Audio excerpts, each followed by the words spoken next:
충족시키기 위해서 그 알 권리는 표현의 자유 안에 있다 그랬어요. 그 알 권리를 충족시키기 위해서 만든 법률이고, 이에 비해서 그 개인정보 보호는 프라이버시권, 개인의 사생활의 비밀과 자유를 보호해주기 위해서 만든 법이다. 460페이지 개인정보 보호, 역시 법이 있습니다. 개인정보 보호법이라는 법이 있기 때문에 그 법률 조문을 물어요.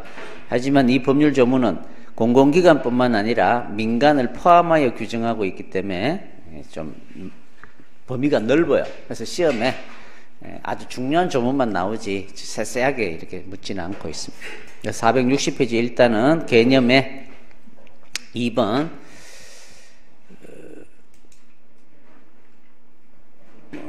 2번의 법적 근거, 헌법 17조 둘째 줄에 사생활의 비밀과 자유에 줄 거 넣으면 되겠죠.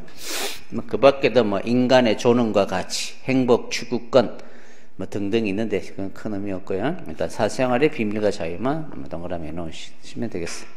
그 다음 461페이지 2번에 동그라미 2번에 둘째 줄.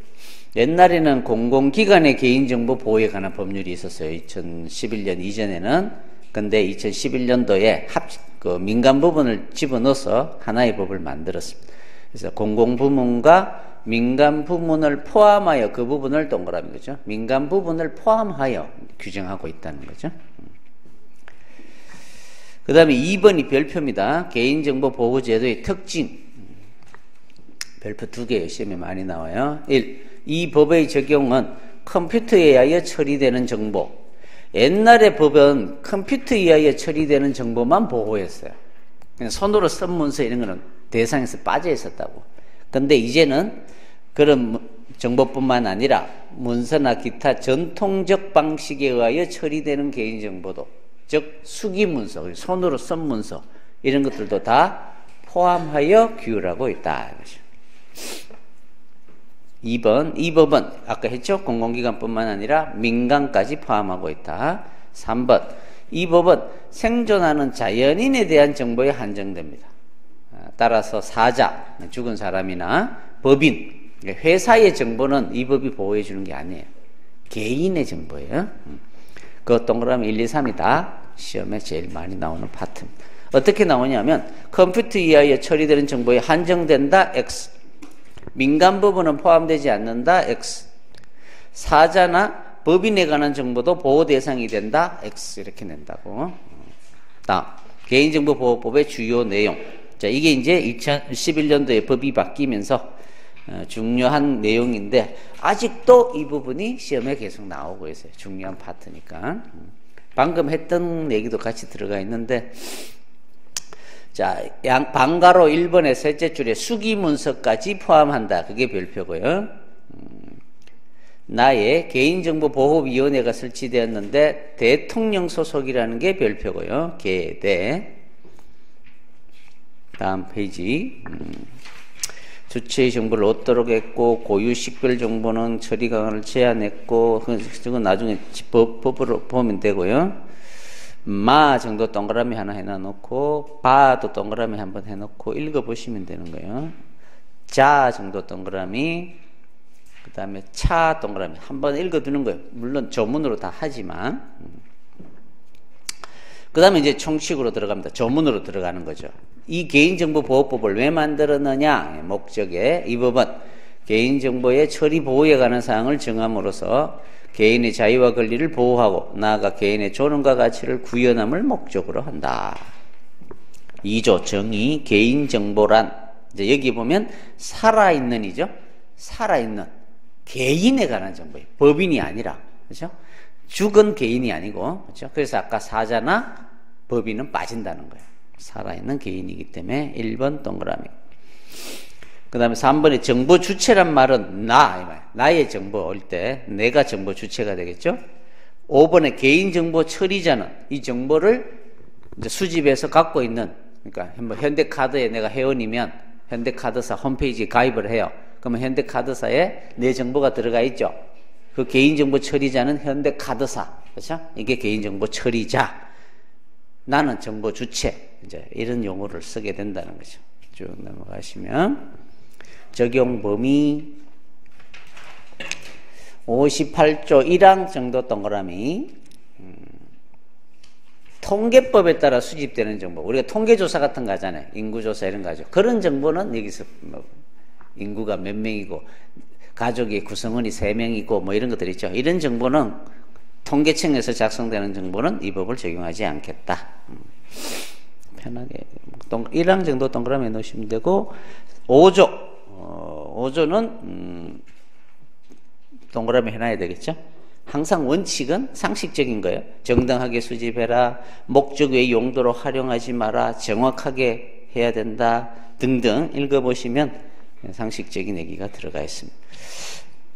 3조는 시험에 뭐 맞는 지문으로 들어갈 수 있겠죠. 5조 뭐 국가의 책무, 지자체의 책무 이런 조항도 있고요. 7조 1항이 별표죠. 개인정보 보호에 관한 사항을 심의 의결하기 위하여 대통령 소속으로 개인정보보호위원회를 준다. 개대 아까도 했었지만 한 번 더 별표. 5항에 임기는 3년으로 하되 1차에 하나에 연임할 수 있다. 세목 그런 숫자까지 이 법에서. 다음 개인정보의 처리 1절 15조에 개인정보의 수집 이용 16조 개인정보 수집 제한된 데이 잘못하면 과태료 내데이 뭐 이런 거요. 잠깐만요.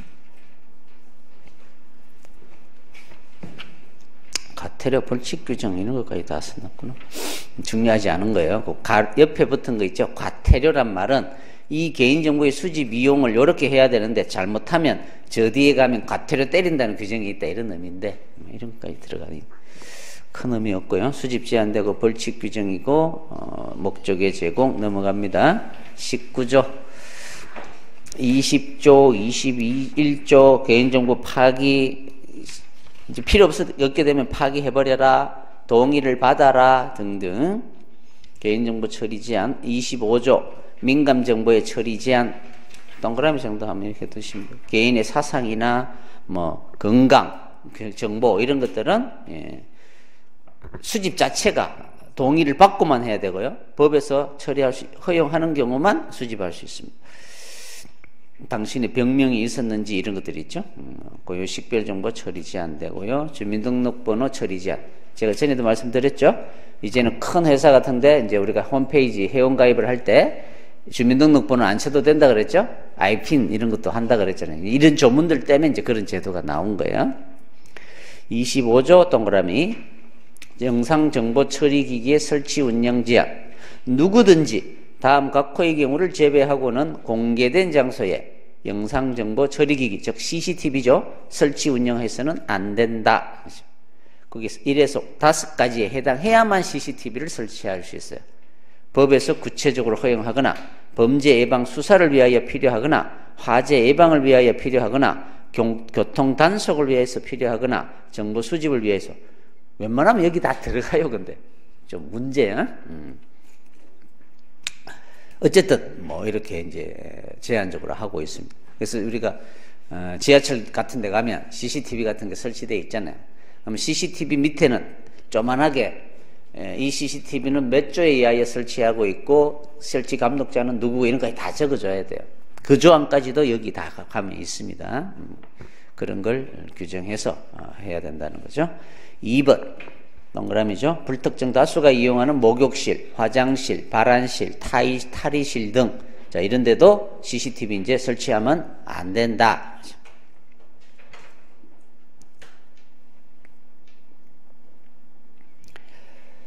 그러니까 목욕실에는 아예 이 CCTV를 설치하면 안 되는 거예요. 뭐 범죄 예방을 위해서 옛날에는 막 설치하는 데도 있었단 말이에요. 그래서 이제 명확하게 못하게. 5항 쭉 내려오면 이 영상정보 처리기기는 임의로 조작하면 안 돼요. 다른 것을 비춰서는 안 되고 녹음 기능도 사용할 수 없습니다. 그래서 우리가 뭐 예전에 집회 시위하는 걸 경찰이 이렇게 CCTV를 돌려갖고 막 찍고 뭐 수집하고 했다 그래서 이 법을 위반하는 거예요. 그렇게 이렇게 다른 데를 돌려서 범죄 혐의를 포착하고 이렇게 하면 안 된다는 거죠. 동그라미 정도예요. 됐습니다. 업무 위탁에 따른 개인정보 처리 제한.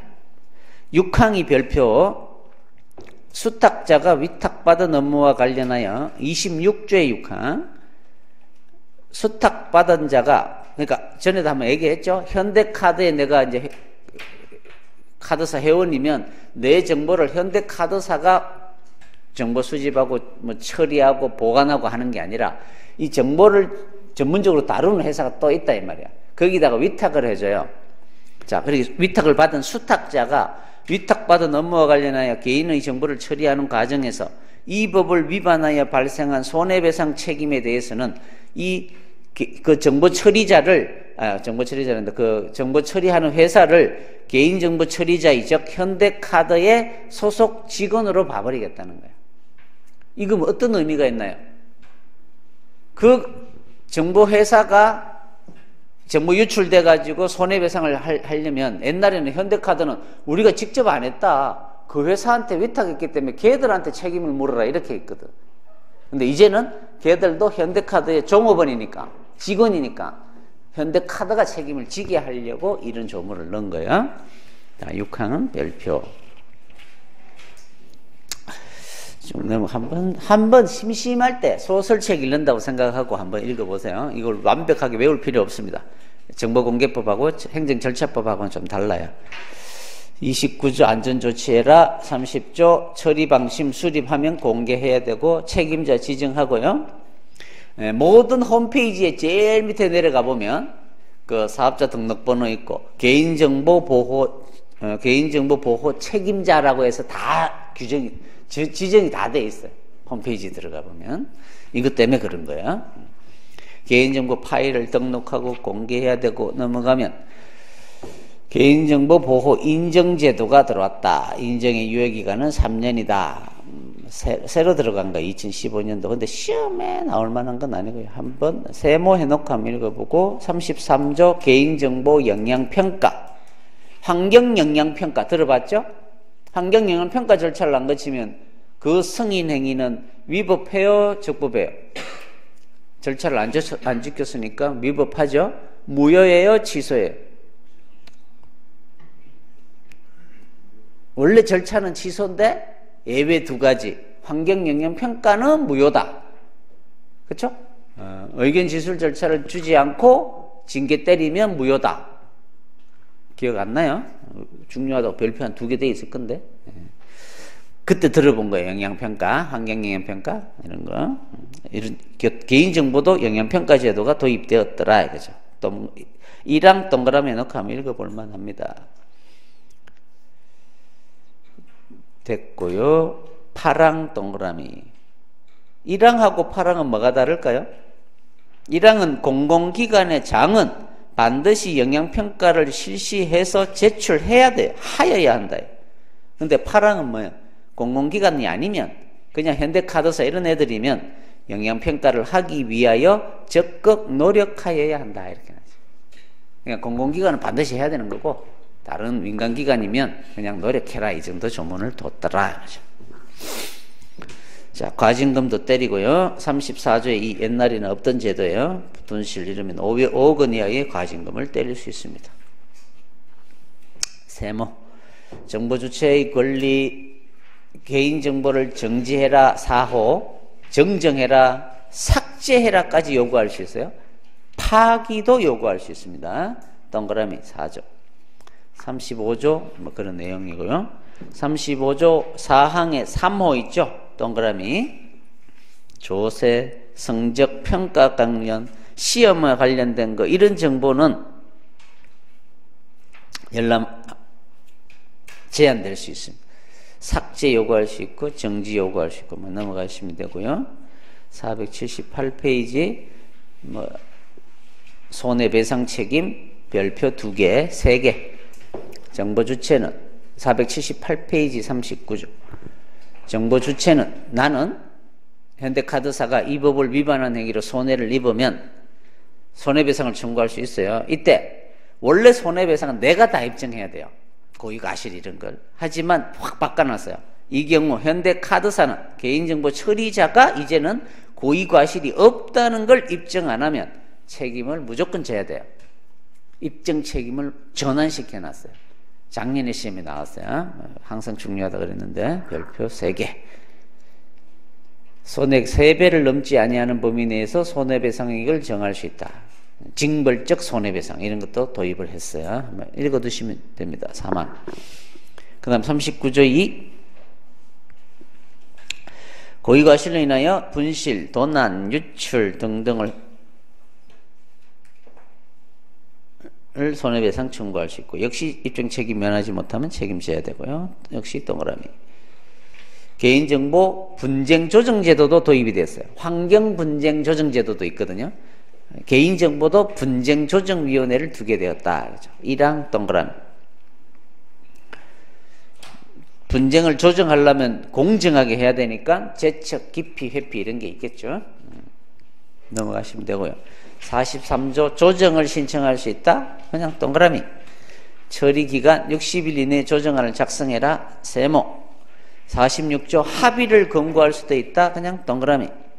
47조 사망 동그라미. 15일 이내에 수락 여부 알리지 않으면 거부한 것으로 봐라. 그렇죠? 조정되면 이제 재판상 화해와 같이 됩니다. 49조 1항 동그라미. 집단 분쟁 조정 제도도 있습니다. 집단 분쟁 조정을 신청할 수 있다. 51조 동그라미. 우리나라는 단체 소송이라는 게 없어요. 근데 도입이 됐어요. 이 법에서. 49조에 따른 집단 분쟁 조정을 거부하거나 수락하지 아니한 경우에는 침해의 금지, 중지를 구하는 소송을 제기할 수 있어요. 동그라미. 소송을 여러분이 모르니까 이게 뭔 말인지 모를 건데 일단은 다릅니다. 단체 소송이. 소비자단체 세모 1호에 다음 페이지 비영리 민간단체 세모 다 되는 건 아니에요. 일부만 가능하도록 해놨습니다. 단체 허가를 받아야 된다. 허가 요건주 넘어가죠. 다 그냥 59조 금지행위 비밀유지 의견 제시 권고할 수 있고 61조 동그라미 한번 읽어둘만 하고요. 63 자료 제출 요구할 수 있고 시정조치 등을 요구할 수 있고 고발할 수 있고 결과 공표 연차보고 권한 위임 위탁 공무원 의제 다음 페이지 70조 이런 벌금에 처할 수 있고요. 이런 징역에도 처할 수 있고요. 중중 그 70조 보시면 그 1, 2에 해당하는 놈은 그 위에 10년 이하의 징역 또는 1억 원 이하의 벌금에 처하는 거예요. 그 밑에 71조에 1, 2, 3, 4, 5, 6에 해당하는 놈들이 나오면 5년 5천만 원 점점 줄어들고 있죠. 3년 3천만 원, 2년 2천만 원. 이런 거는 외우는 게 아니에요. 몰라도 되고요. 74조 동그라미 크게 하나 해놔놓고요. 나중에 중요한 겁니다. 아직 안 배운 얘기예요. 57조 과태료 동그라미 5천만 원, 1천만 원, 5천만 원, 3천만 원 하여튼 이런 과태료도 때립니다. 과태료가 뭔지 징역 벌금이 뭔지는 아직 안 배운 거예요. 이따가 배웁니다. 됐습니다. 일단은 그 정도 편하게 읽으세요. 개인정보보호법. 제가 별표해 놓으라는 거 이런 것들은 좀 자세하게 보고. 자, 됐습니다. 드디어 이제 여기까지 끝나고